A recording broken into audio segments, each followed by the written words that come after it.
ርብቃ ድራማ ዛሬ በተለመደው ሰዓት ይለቀቃል። አዲስ የተፈጠረ ነገር አለ። እሱና ርብቃና አቤል ተፋቱ። የአቤል እናት ምንድነው የተፈጠረው? ለምንድነው እንደዚህ የሆነችው? ምንድነው የሰማችው ነገር? ይህስ ነገር የተፈጠረው በማን ነው? በምንድነው የሚለውን ነገር በደንብ አድርገን ለማወቅ ቪዲዮውን እንግዲህ እስከ መጨረሻው ድረስ ተከታተሉት፣ እውነቱን ለማወቅ ማለት ነው። ትንሽ የተፈጠረው ነገር አወዛጋቢ ነው፣ ግን ቢሆንም ደግሞ ያ ነገር አወዛጋቢ ነገር ቢሆንም ለምን ይሄ ነገር እንደተፈጠረ ማን ነው ምንድነው የሰማችው በደንብ እናያለን። ሰላም ሰላም፣ ውድ የተከበራችሁ የቻናል የተከታታዮች እንዴት ናችሁ? ከኔ ጋር ሁሉ ሰላም ነው። ሰላማችሁ ይብዛልኝ ባላችሁበት ውድ ቤተሰቦቼ።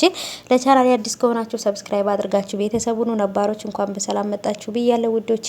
ዛሬም እንግዲህ በድጋሚ በርብቃ ድራማ ላይ ተመልሼ መጥቻለሁ። በጣም ብዙ ሰዎች የየራሳቸውን ሀሳብ አስተያየት እየሰጡበት ነው። ሁሉም በተመለከተበት ወይም ደግሞ በተረዳበት መልኩ ነው ሀሳብ የሚሰጥበት።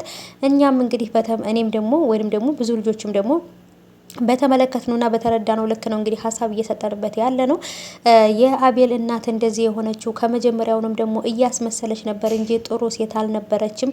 ባለፈ ህይወቷ በጣም መጥፎ ማንነት ያላት ወይንም መጥፎ ታሪክ ያላት ሴት ናት እያላችሁ ነው። ብዙም የየራሱን ሀሳቡን የሚሰጠው። እኔም ደግሞ በእርግጥ በጣም ሳያት በጭራሽ ያለፈ ህይወቷ መጥፎ አስከፊና ጭካኔ የበላበት ወይም ደግሞ መጥፎ ነገር ይኖራታል ብዬ አላስብም። በባለፈው ዕለት ግን አይታችሁ ከሆነ የሆነ ፎቶ እያየች የሆነ ህፃን ልጅ ጭንቅላቷ ላይ እያቃጨለባት እያለቀሰ ምናምን ባየው ሰዓት ላይ ያሳለፈችው እስከዛሬ ድረስ የሚጸጽታት በጣም ጸጸት የሆነባት የእግር እሳት የሆነባት ያሳለፈችው መጥፎ ነገር አለ። ወይንም ደግሞ ልጅ ወልዳ ያንን የወለደችው ልጅ ጥላለች። ለምንድነው አሁን ላይ ያን ነገር እያስታወሰች እየተቆጨችና ወደ ኋላ እየተመለሰች መጥፎ ነገር እያሰበች ያለችው?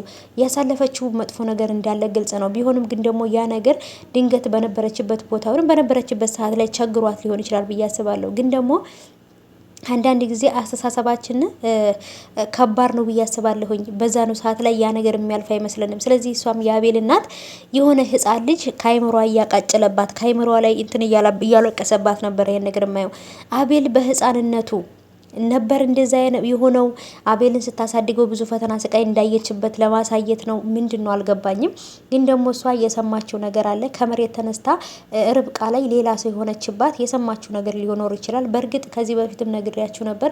ብዙዎቻቸውን በኮሜንት እያላችሁ የነበሩት አቤል በጊዜ ካልነገራት እናቱ የቤት ሰራተኛ እንደሆነችና በህጋዊ እንዳላገባት፣ አሁን እሱ ግን እሷ ከመጣይ በኋላ ሚስቴ ናት ብሎ እንደተናገረ ሁሉን ነገር የገዛ ፍቅረኛ ወይንም ደግሞ እንግዲህ አሁን ላይ የእዩ ፍቅረኛ የሆነችው ልጅ እንግዲህ በፊት የአቤል ፍቅረኛ ነኝ ብላ ነበር ቤት የነበረችው። ይሄን ነገር ያደረገችውም ተጋብታ ንብረት ሀብቱን ለመካፈል እንጂ አቤልን ወደው አልነበረም። ምክንያቱም የእዩ ፍቅረኛ ስለነበረች ማለት ነው። አሁንም ከእዩ ጋር ነው አብራ ያለችው። አቤል ግን የበፊት ፍቅረኛው ከእዩ ጋርና ወይንም የእዩ ፍቅረኛ እንደሆነች አያቅም። ለዛ ነው እዩን በሰላም በፍቅር ቤት ውስጥ እያኖረው ያለው። አቤል ይሄን ነገር ቢያቅ የበፊት ፍቅረኛውን እያማገጠ እንደሆነ የበፊት ፍቅረኛው ጋር አብሮ እንደሆነ ቢያቅ በጭራሽ እዩን እዛ ቤት አያኖረውም፣ ይገለው ነበር ማለት ነው። ምክንያቱም አንተነ ከኔ ጋር እንድትለያየ የፈለከው አንተነ እንደዚህ ያደረከው፣ ሲጀመርስ ያንተ ፍቅረኛ ከሆነች እኔ ጋር ለምን መጣች? ምንድነው የምትፈልጉት? ብሎ የሚጠይቀውን ጥያቄ መመለስ አይችሉም ነበር ማለት ነው። ስለዚህ ነገሮች ወደ ያልተጠበቀ ሁኔታ እየሄዱ ነው።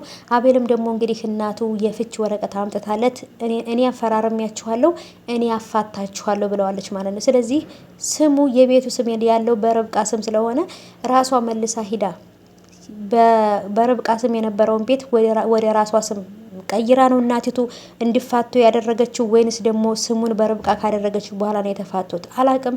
ነገሮች በጣም አወዛጋቢ ነገር ናቸው። መጀመሪያ ላይ እንዲፋቱ ከፈለገች ለምን እንዲጋቡ አደረገች? እውነትም መጀመሪያ ላይ ትክክለኛ ሴት የሚወዳት የሚያፈቅራት ሴት መስላው ነው ርብቃ የምተኛው? ከታች ፍራሽ አንጥፋ ነው። እሱ ደግሞ አልጋ ላይ ነበር የሚተኛው። በጣም ነበር የሚንቃት፣ በጣም ነበር የሚጠላት ርብቃን። ግን የቤቱ ስም በስሟ እንደሆነ ካወቀ በኋላ ግን መንከባከብ ጀመረ። አመመሽ እንደ እያለ መጠየቅ ጀምሮ ነበረ። ስለዚህ ይሄን ነገር ግን ሳስበው እኔ ከጀርባ ይሄን ሁሉ ታሪክ እያደረገ ያለው እዩ ነው የሚመስለኝ። ምክንያቱም አላማውን ለማሳካትና ያቀደውን ለማሳካት ምንም ቢሆን ያደርጋል። ህይወትን ማጥፋት ቢሆን እዩ የሰውን ህይወት ራሱ ያጠፋል። ምክንያቱም የሚፈልገውን ነገር ማሳካት ስለሚፈልግ። እዛ ቤት ውስጥ የሚፈልገው ወረቀት የሚፈልገው ንብረት አለ። የአቤል እናት በግፍ ከቤተሰቦቹ እየነጠቀችው ይሁን ምን እንደሆነ እስከዛሬ ድረስ ያልገባኝ ነገር ያ ነው። እዩ ምንድነው ከአቤል እናት ወይንም ከነ አቤል ቤተሰብ የሚፈልገው? እዩ ማን ነው? ጓደኛቸው ብቻ ነው? ቤተሰብ ነው?